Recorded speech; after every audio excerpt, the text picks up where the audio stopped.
In today's episode, I'm talking to Ashna Patel, and she's sharing her insights on the power of journaling and the importance of self-reflection in our busy lives. Ashna takes us on a journey through her High Five journal, guiding us through her process of manifestation and goal settings. If you're interested in journaling, or you just want to start with it and give it a go as a manifestation strategy, or if you want to hear some more tips about self-care as a busy professional, or reflecting so we can learn and not only absorb knowledge, join us in this conversation.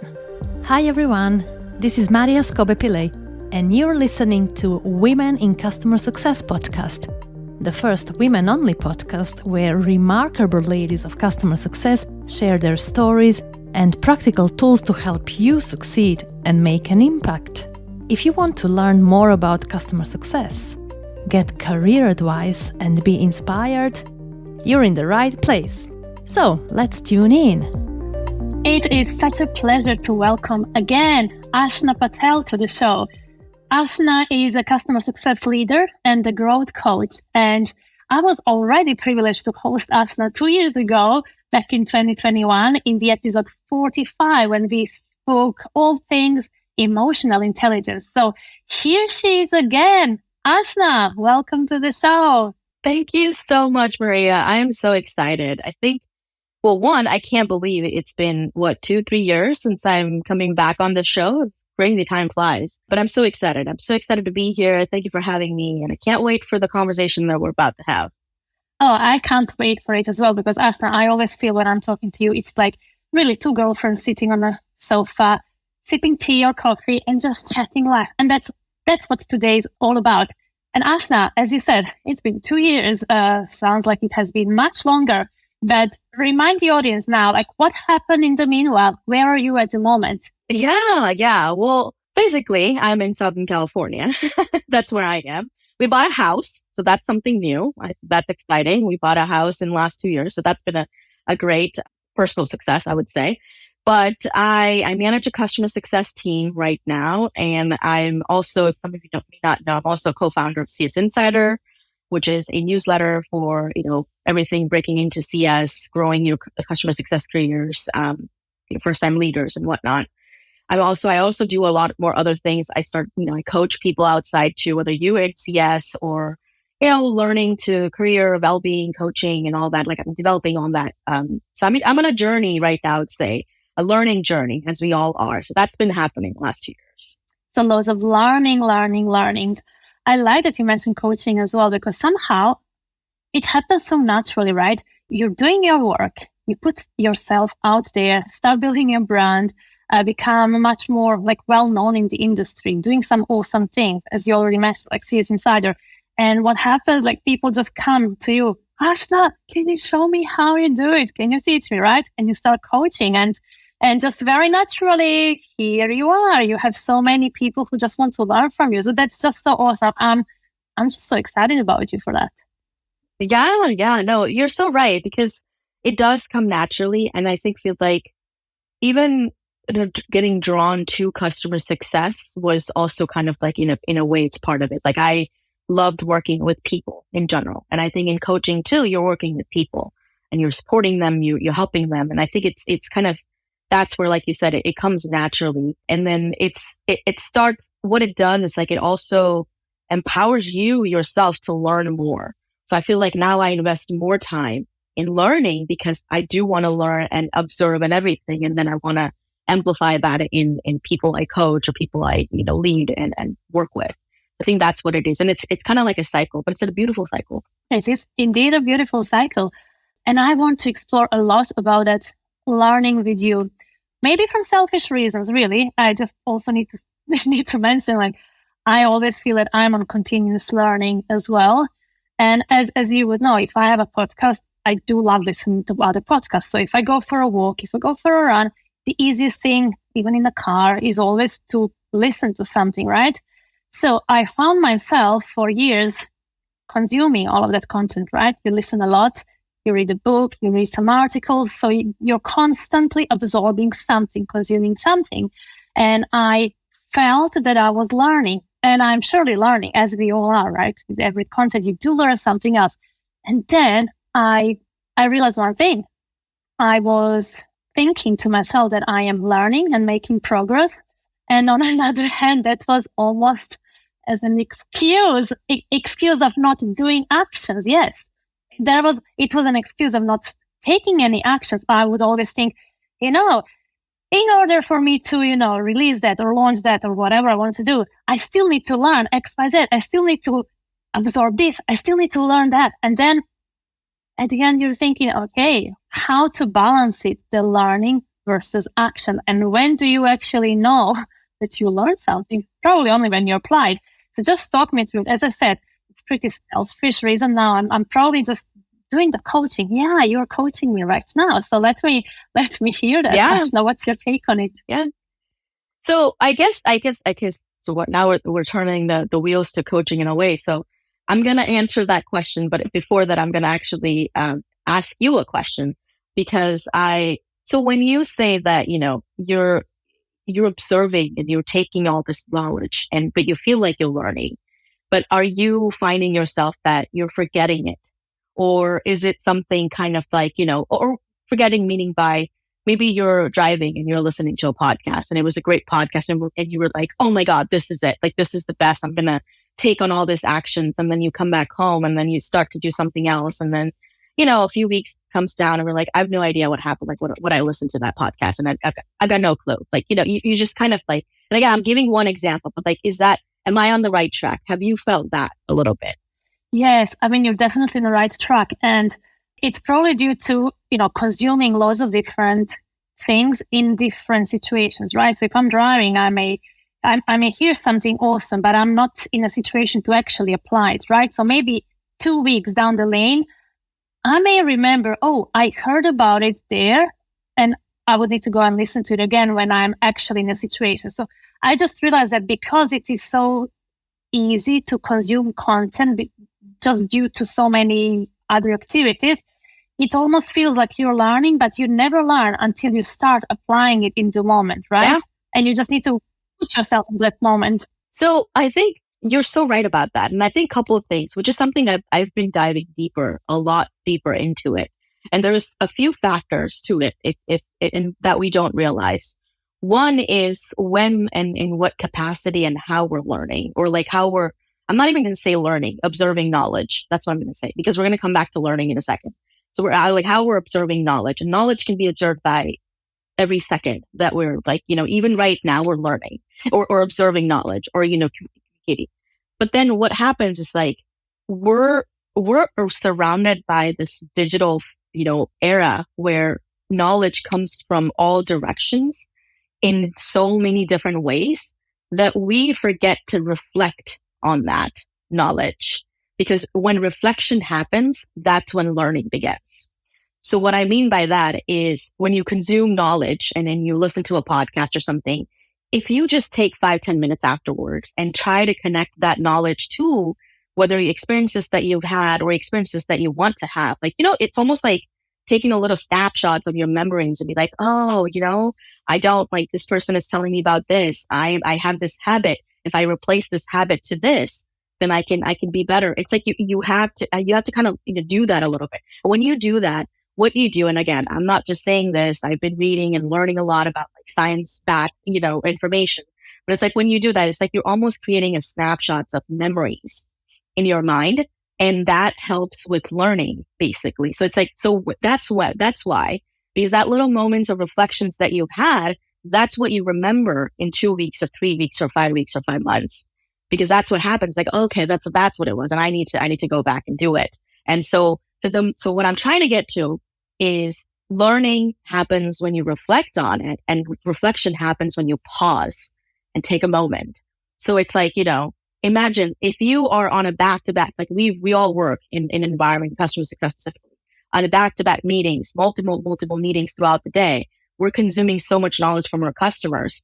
But if we don't take time in between or at the end of the day to write that knowledge down or put that into words or do something about it, we're going to forget the next day. It's going to be all mumble jumble because there's, we're context switching so much and all that.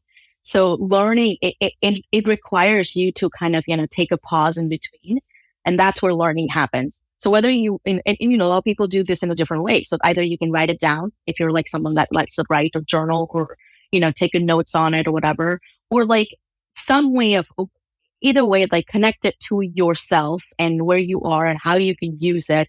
And like, it's like in a mental documentation, sort of like mentally make those documentation, because that's what's going to help you. And then, you know, kind of think about, it's also like thinking about reflection is also thinking about how is it going to help me? How is it not going to help me? Because when you start to think about how it's going to help me to achieve what you're looking to achieve. So, you know, I started listening to Mel Robbins, and I'm going to give you an example. And I love Mel Robbins. Oh my God. And then everything that she says, and I'm like, okay, I would reflect on it. It's like, okay, now how am I going to, you know, use this in what I'm trying to achieve? So I'm trying to do more of coaching. I'm trying to lead better. I'm trying to be a, you know, better health, have a better mental and physical health and all that good stuff. And then I start to plug those in little by little. Then it doesn't become like I need to take actions. It comes naturally. It's like I learned this. This is what I want to do, and I'm just going to apply to it. And it becomes that natural flow. I think that's where a lot of people miss, because we're surrounded by podcasts, videos, YouTube, you know, TikTok, LinkedIn, Instagram. I mean, you name it. There's so much content just digitally. I'm not even talking about in person. I'm talking about just digital. There's so much knowledge that we're getting.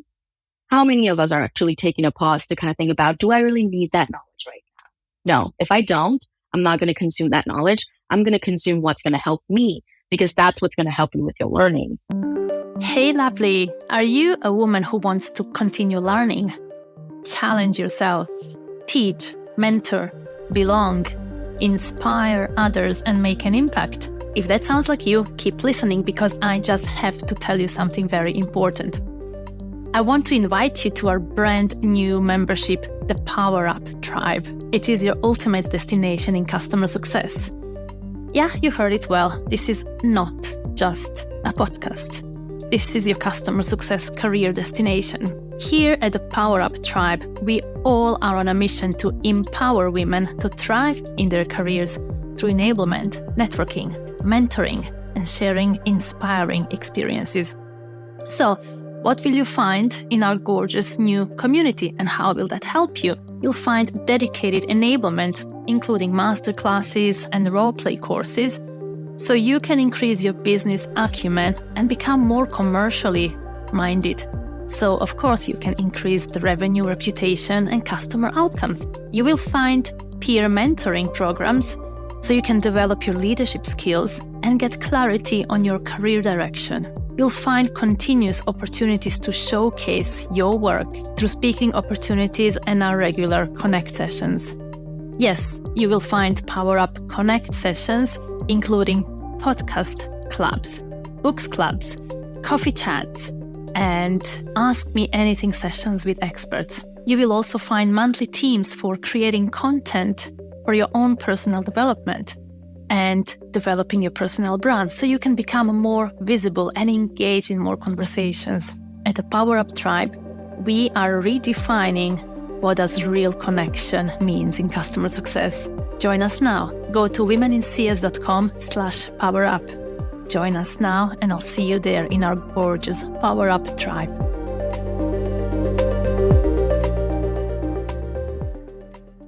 This is now, I have to come back to it because it's so interesting. But you mentioned like a few minutes ago already, reflection happens only when you pause, right? And only if you reflect, that's when knowledge can actually happen. Oh my gosh, Ashna, that's like huge. That's exactly mind-blowing. And I think that we all were like kidding ourselves now for years, like thinking, cool, I read that article, or I listened to that podcast. Like, I did all the right things, right? I know it. Oh, really? Like, if you ask me, what did I read on LinkedIn yesterday? I have no idea. And I probably saw how many, maybe hundreds of some like different posts or feeds. I have no idea ever what I consumed 1 minute ago, just because there was no reflection. Okay, this is a huge learning, Ashna. Okay, so people, let's take a moment, let's take a pause and reflect on the things. But you mentioned something else as well, like when you are trying to engage with particular content, right? Think when you're engaging in the moment, just think, do you need it at the moment, right? Is that the the proper thing to engage with you, just because otherwise we can just be so overwhelmed with constant influx of different information and we never know anything about it. Yeah. I'm glad that you mentioned this, because this is also something it's going into direction of like burnouts and distractions and stuff. I actually recently did a post about it, and I think later on I'm going to do actually with Jan Young's CS Office Hour, I'm going to do a session on it too. It's like how to avoid burnouts. But it's basically, it's distractions is something that we, like there are times we just create distractions. And I think so why I'm talking about with learning and stuff, what you mentioned about, there's so much content that we have around us that we capture. And that's why it's important for us to ask ourselves, like, do I really need this right now? Because if you don't, what you're going to do is you're going to create yourself distraction. That's what you're going to do. Because, think about whatever that you don't need, that's not going to help you get to move the needle into the, next stage, into trying to achieve whatever that you're looking to achieve, whatever identity you're trying to create, whatever your goals are. If you're distracted by other things that you may not need right now, it's going to get you to a stage where you're just going to be like in a place where I'm like, I got too much on my plate. I don't know why I'm distracted, and loss of focus, lack of focus.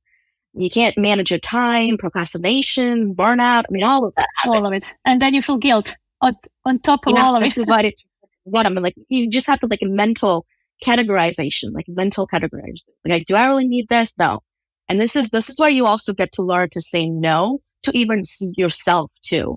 I think what we always say, like, learn to say no. When you say no to yourself, that's where, it's kind of like you have to tell yourself, no, I don't need this right now. I need to focus on this other thing. I need to take you up on that advice, because I am very easily distracted. You just do something and straight away, could be anything, right? You don't even have to name. Yeah, I don't think I have figured out the perfect recipe, I would say. But it's been something that I feel like, as you were asking what I have been doing, it's something recently that I've been diving deeper into it. It's just like, it's just realizing that this reflection, learning, and, all these things, it's just, there's a reason why we capture, we react, and we work in a certain way. That's interesting. I really like how you are connecting it so well, because it's true. Distractions, with burnout, with lack of self-care, with the feelings of guilt, right? Because like at the end of the day, you're thinking, what did I do? You were just constantly doing something, absorbing things, and never actually did what you were supposed to do. There are just so many aspects of it. I know personally, I really feel that I was having burnout last year after one round of layoffs in a company. Then when you stay in a company, you pick up the slack. There's so much that everybody have to do. And I can imagine how so many of the people that are currently experiencing some sorts of layoffs are, on another hand, experiencing loads of burnout as well. But do you know what happened to me? I guess because of, COVID and post-pandemic, we all were constantly online for everything. Last year, for like 6 months, I couldn't listen to any podcast.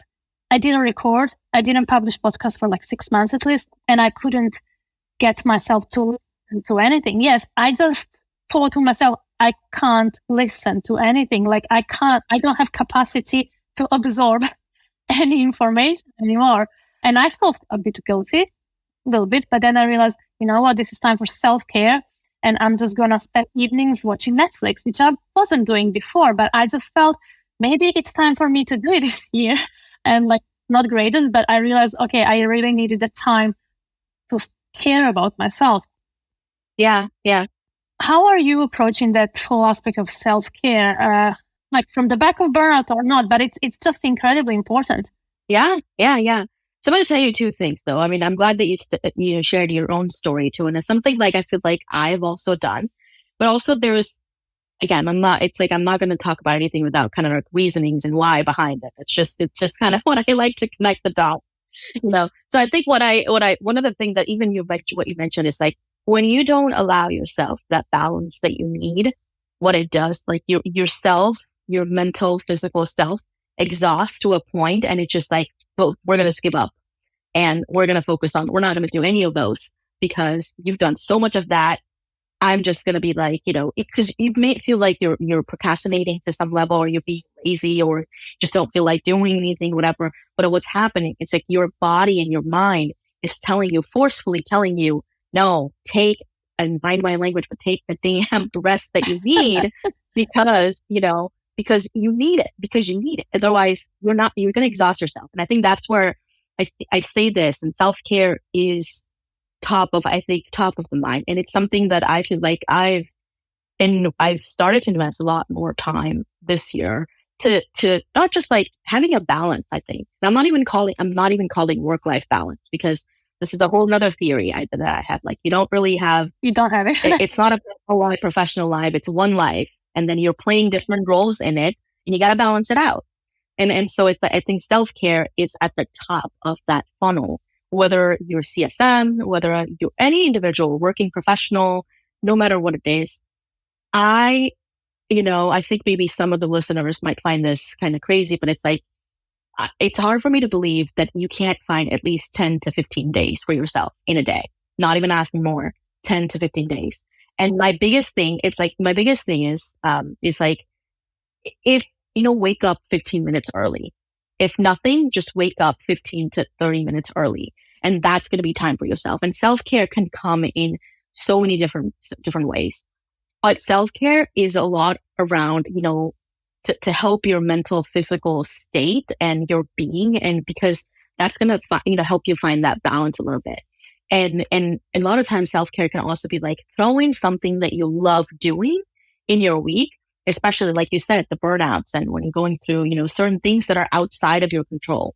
Because that's what happens when we have things that are outside of control. We're like, I can't control this. And you're just like, you can't, that just naturally comes to you. And that's why doing something that you like to do, or that you have control over, even practicing that a little bit in your day to day can be a game changer, I'll give you my personal example.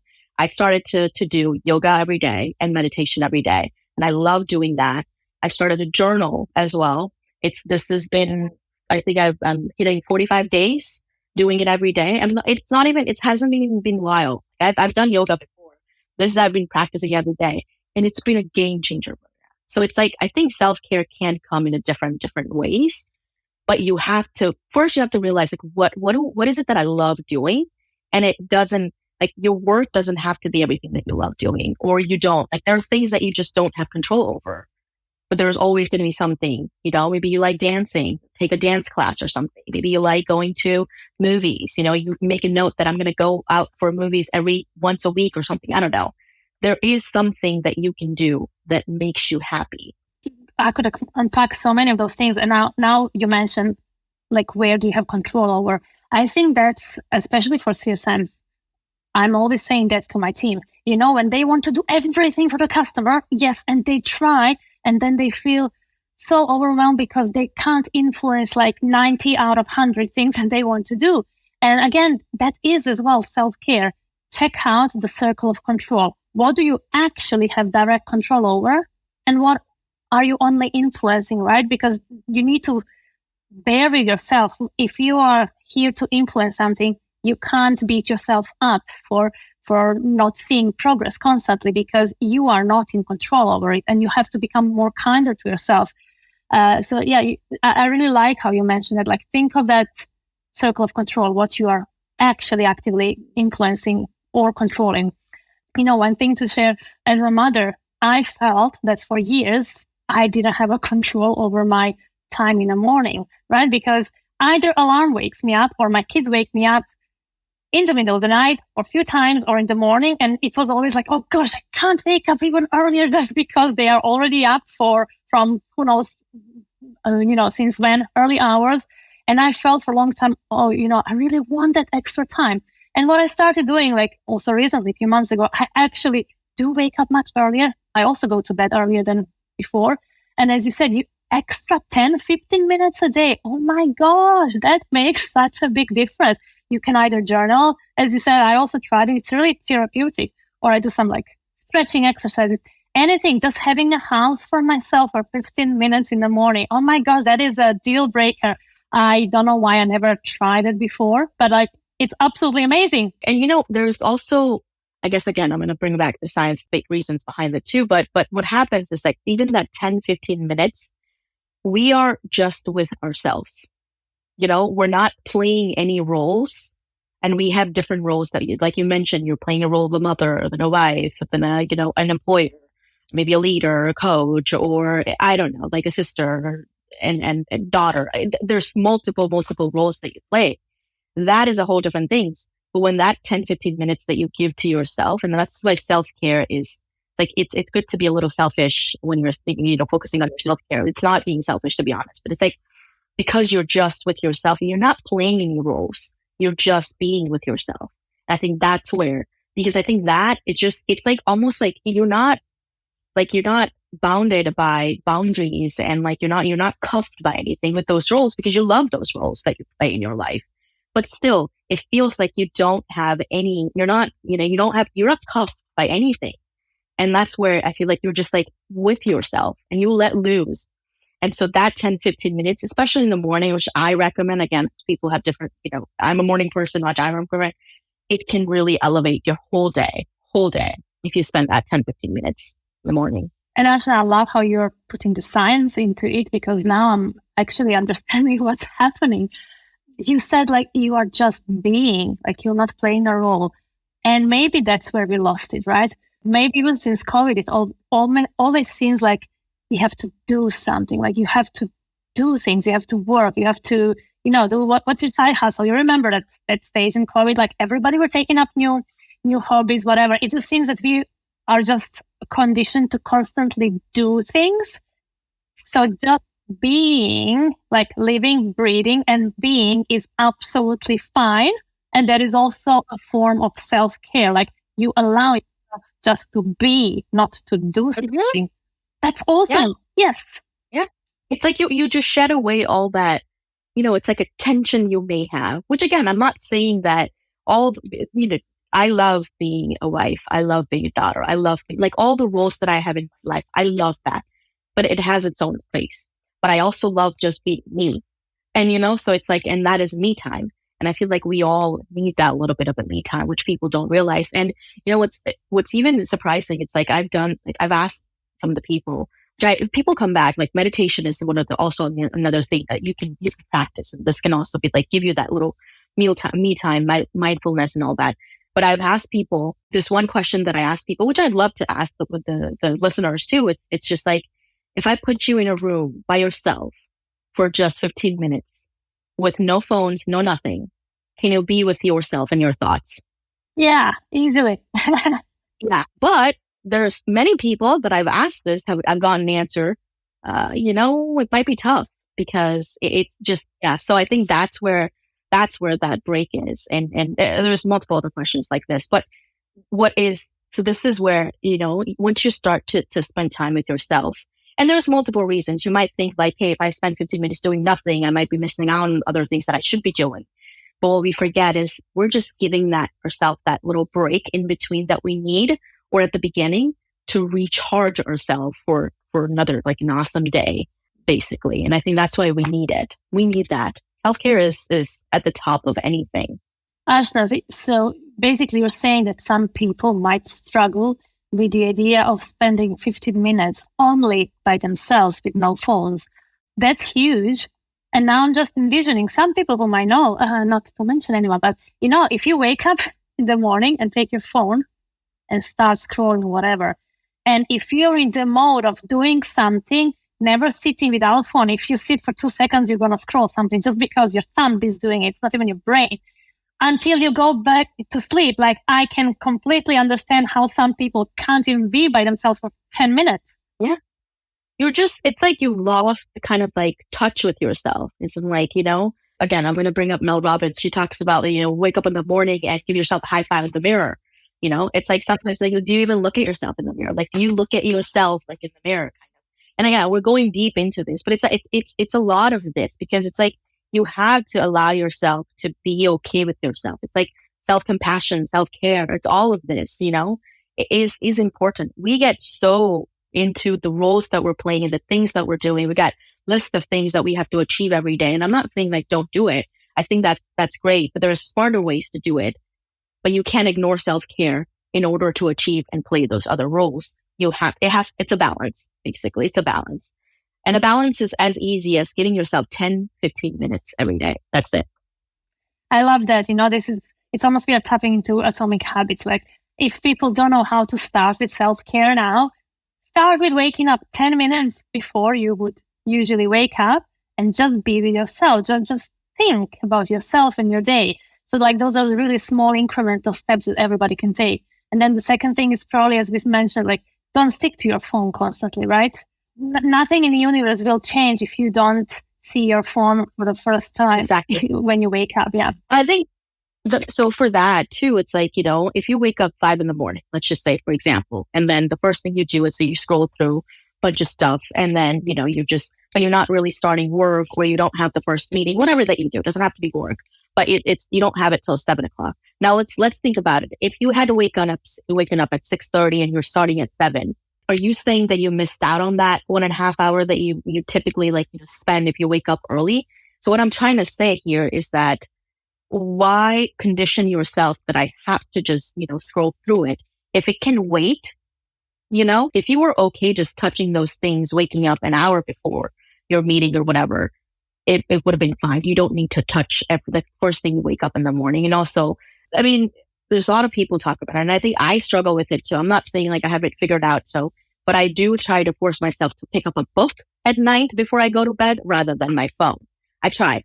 I'm not saying I have it perfectly figured out, but I try to every day to pick up a book rather than my phone, because it's just, you don't want to, there's a lot of, again, science behind it and things behind it, but I don't want to start your day with digital and you don't want to end your day with digital. If you can give yourself a little bit of a break, that can also be, something amazing. So even if you can't give yourself 10, 15 minutes, I think that's another, advice I would give is to try to see if you can, well, obviously, go to bed early, wake up early, that's there. But it's like maybe once you wake up, don't touch your phone for first hour. If you can't do that, that's even something good.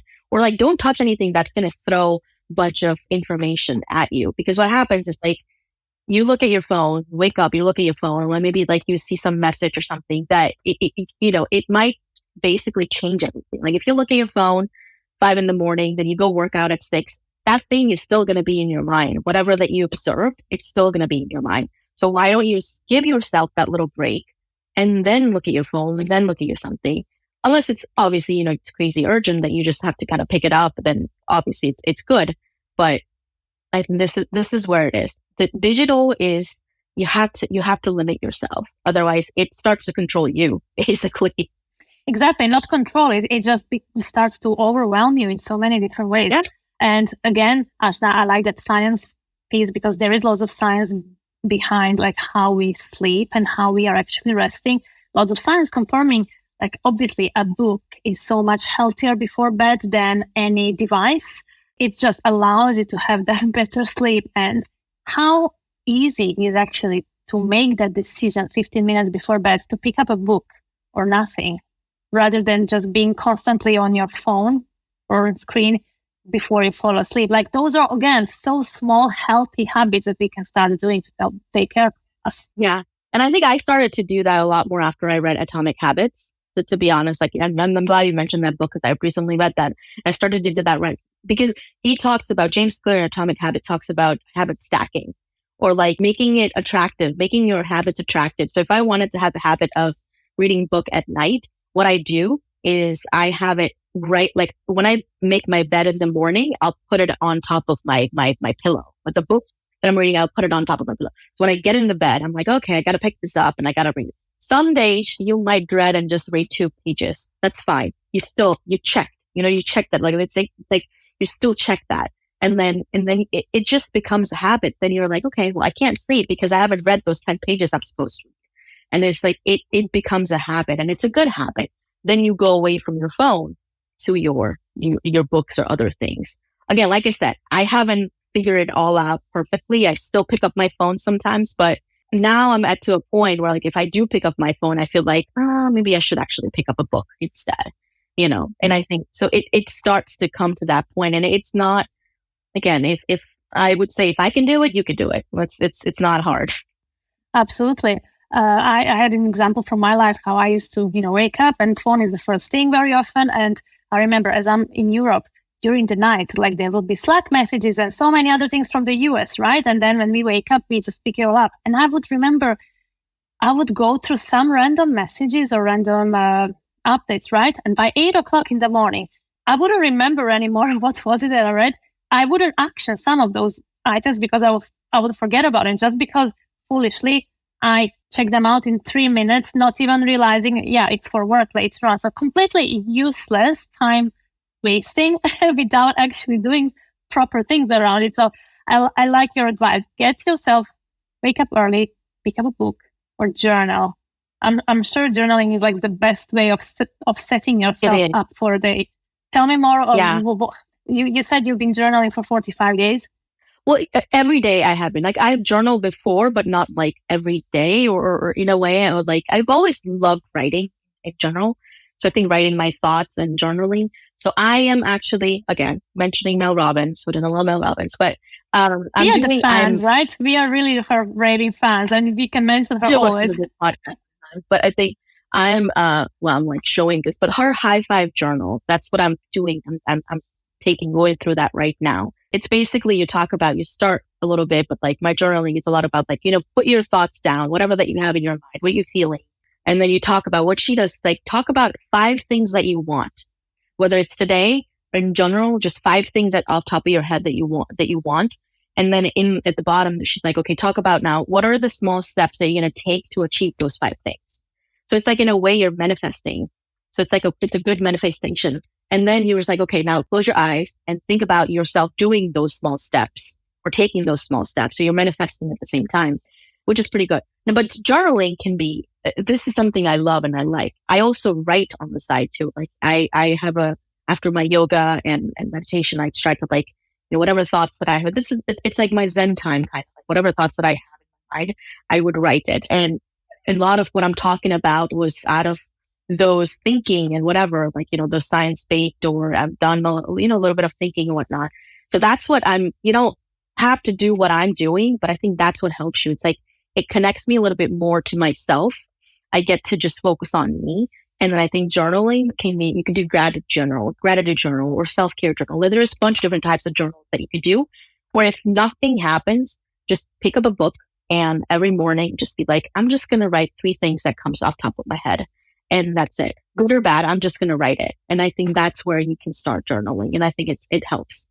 Journaling is powerful in many, many different ways. And I think especially in the world that we live in right now with so much information coming at us, journaling is also the break that we were talking about. It's also part of self-care and all of those things, but it can really help. And especially professionals like us that work in customer success and other things. It's also like it or not, it also, help us work on our muscle or memory muscle, but also like the muscle of like being creative in our writing because we're taking the time to think. And I think that's what a lot of time we're not doing because we're like context switching so much, but that helps you think. So it has many benefits, I would say. My uni supervisor was always saying, writing is thinking and thinking is writing. And you just use and do those 2 interchangeably just because they both are equally important and they both help. I'm really grateful for this conversation, Ashna. It was definitely my coaching session. Thank you very much. I'm just going to put it live for everybody else to enjoy this time with you as well. But you really open up so many opportunities and possibilities for all of us taking care of ourselves, feeling good about it. And interestingly, how it is all connected to those atomic habits, small habits that we all are, I guess, learning about and our constant learning and development, because unless you pause, the learning doesn't happen unless you put it into the action. And in order for you to put it into the action, you have to stop many times and very intentionally make some breaks, make some pauses, self-reflect, and then only move on. So I really love so many of your insights, Ashna. This was awesome. Thank you. Thank you. I'm glad. It's the topics close to my heart. Every time I, get an opportunity to talk about it, I'll bring in all those science-based, I guess ideas and everything. But no, thank you for having me. I think you're a great, well, obviously you're great at hosting, but I love this conversation. This was great. So thank you. where can listeners find out more about you? What's the best place? I think LinkedIn would probably be the best place. Just connect me, follow with me. And I love connecting with people, drop in a little, if you listen to this podcast, definitely drop in. I've had so many people connect with me, even throughout the last 2 years through this, when they have listened to this, our episode, the last episode that we did. So yeah, LinkedIn, please connect with me through LinkedIn.